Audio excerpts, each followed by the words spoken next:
Hi there, I'm Jasper from Yellow Glove Productions, and I'm here with YouTube marketer John Masters.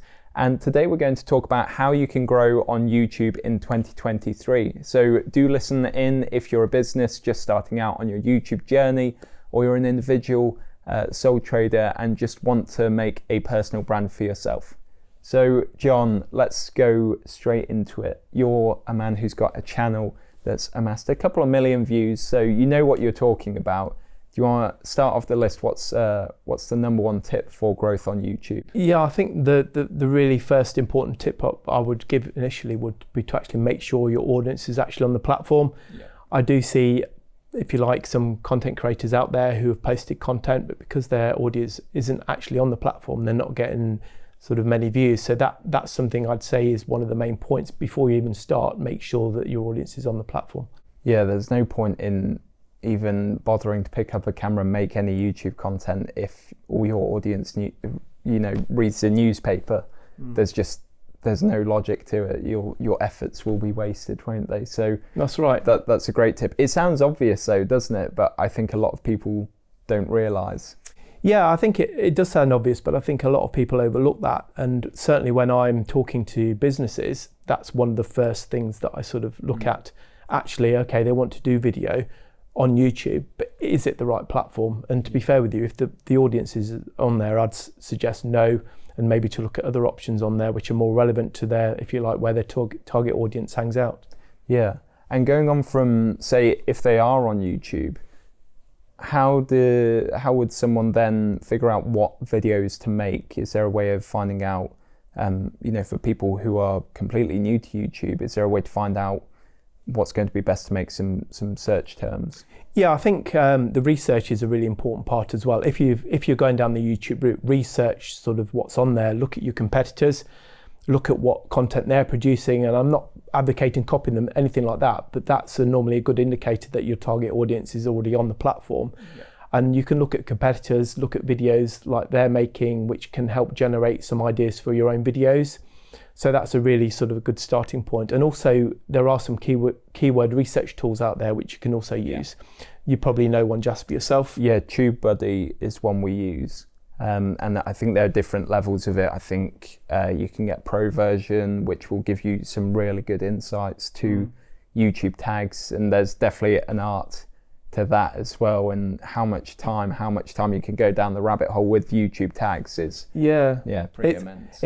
And sort of with regard to that, you've also got another platform called vidIQ. Yeah, I've used both of them. It's just down to personal preference. They're both highly regarded. So, but like you say, down to the optimization side, when I first started, I spent hours doing it, but it is a really important part because it's And if you're starting out and can put that into your upload routine, if you want to call it, from day one, then you're immediately going to be ahead of your competition on YouTube because you're putting in that extra 1% of work, or even more than that with YouTube tags. It can be the difference between that video getting 100 views and just one view.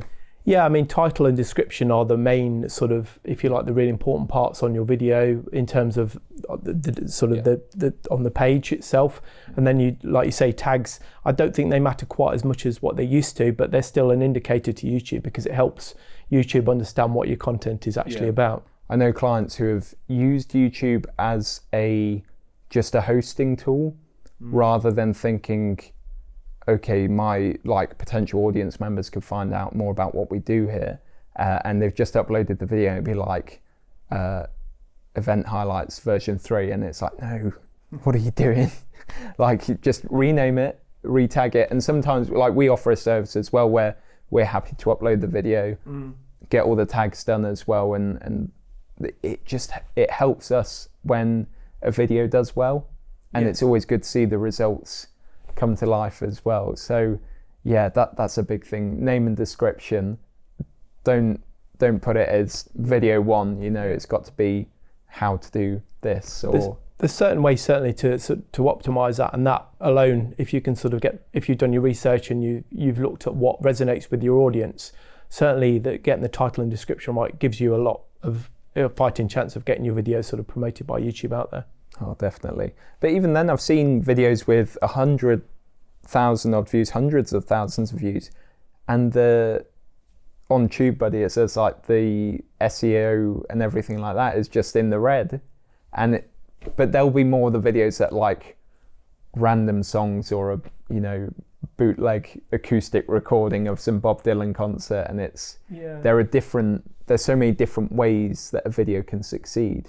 There are, yeah. I mean, there's multiple ways from the, if you like, the very initial thought of the idea about what it's about through to the, if you like, the creation of the video like today, through to what the content is, the uploading, the whole process. It's not just about literally making a video and uploading it, hoping for the best, because generally that doesn't work in my experience. It's about producing high quality content that actually resonates with the audience. So looking at, if you're lighting, use natural lighting or a sort of a lit room, but also audience is really important. I'd maybe say it's probably more important than the lighting, because if people can't hear you, they're just going to switch off. But again, it's all part of this, which the algorithm, which YouTube sort of helps it promote or not promote your content. I think today, especially, there's no excuses for bad quality, because you can just get your phone out, but that can produce great quality video, but just get to grips with your knowledge about using natural light, get to grips with knowledge about how to get the best audio. Don't stand in an echoey room, find a quiet place to go, get the composition right. And it's just things like that, and little things like that, where if you can teach yourself these basic, I guess call it filmmaking skills, then you're immediately again going to be ahead of people with their YouTube game, because you've gone in straight away and put high quality content out there. Well, I think so, yeah, definitely. And I think it all counts towards maximizing, if you like, your viewers' time on the channel. Again, the more time your viewer, if you like, spends on the channel, your video or a video, the more likely YouTube is to push that out across its platform, because ultimately audience retention and watch time are sort of two really important factors on the platform. So the more you can leverage that, the better. I mean, some of my earlier videos were the retention, some of them was like 15%, and it wasn't particularly good, so it didn't push my content out. But I have some videos where I've achieved 70%, and you can see the big difference, because it's an indicator that people like your video potentially.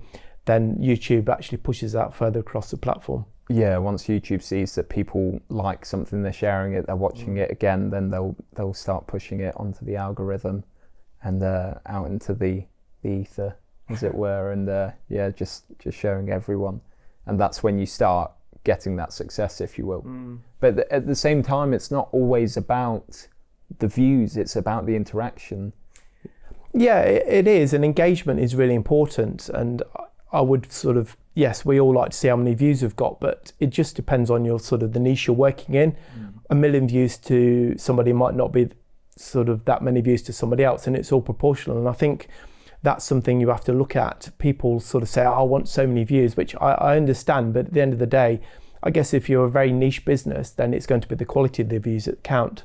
And certainly having a clear call to action on there as well, that's really important. The amount of videos I see out there that don't have a call to action, you're almost wasting your time putting the video up there. Well, I always debate this, because you can have a good call to action, but if your video isn't educating someone or providing some sort of value, and that's the term that gets thrown around so much, like you've got to provide value, but what does that mean? And I'd just say you can either go down the route of educating your viewers. So if you're an accountant, tell them something beneficial they can do for their tax.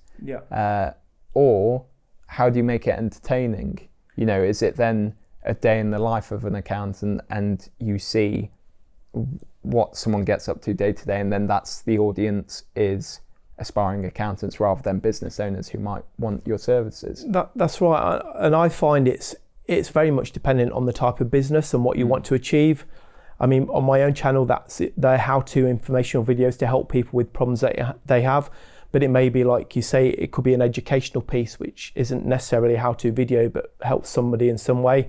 It may be something you want to, as part of the mix of videos, you want to almost give viewers an insight into your business behind the scenes. You might want to sort of help look at building trust as the primary principle, or you might want to be if you like, launching a new product or become a thought leader. It's really endless as to what you want, if you like, what you can put out there. But I guess it's just about having the strategy in place at the start that really help with that. I think that comes to the final point, strategy, and it all comes down to being consistent, making sure that you're doing batch filming, batch editing, scheduling things out. And you don't always have to schedule things out, just play around and see what time is best to upload, see what response your video gets, each different kind of video gets, but just be consistent, you know, do it every week or every 2 weeks. Don't upload a video 1 month and then 4 months later, I'll upload 2 more. You know, that's what you've got to do, I think, for real growth, isn't it?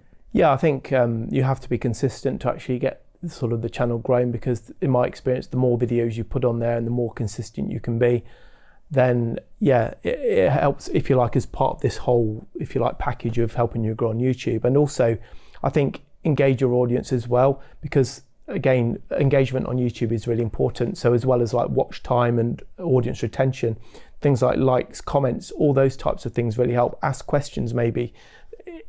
Again, Google sees that as another sort of positive, if you like, algorithm for itself. Just try and please Google. That's the name of the game, isn't it? That's right. And I think that to sum up it, also just make sure that you deliver on your promise.